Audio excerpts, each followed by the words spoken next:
পর্দাশীল মেয়েরা আনস্মার্ট না, পর্দাশীল মেয়েরা মূল্যহীন না, তারাই আল্লাহর জমিনে আল্লাহর কাছে সব থেকে মূল্যবান বান্দি।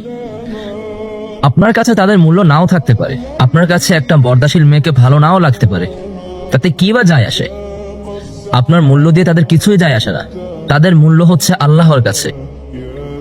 এই পৃথিবীতে একটা পর্দাশীল রিকশাওয়ালার মেয়ের যতটা মূল্য আল্লাহর কাছে রয়েছে, এই পৃথিবীর সব থেকে ধনী ব্যক্তির মেয়ে যদি বেপর্দাশীল হয়, তার মূল্য আল্লাহর কাছে নেই।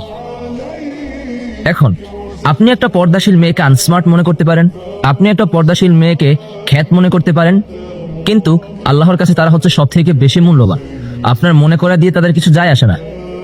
হে বোন, তোমাদেরকে কে কি বললো তাতে কিছুই যায় আসে না। কে তোমাদেরকে আনস্মার্ট বললো, কে তোমাদেরকে খ্যাত বললো, এতে কিছুই যায় আসে না। তোমরা আল্লাহর কাছে সব থেকে বেশি মূল্যবান। এই চিন্তা নিয়ে চলো, এই চিন্তা নিয়ে পর্দা করে চলো। তোমরা পর্দা করবে আল্লাহর কাছে মূল্যবান হওয়ার জন্য, কোনো মানুষের কাছে না। তোমাদেরকে কে পছন্দ করলো কে করলো না, এতে কিছুই যায় আসে না।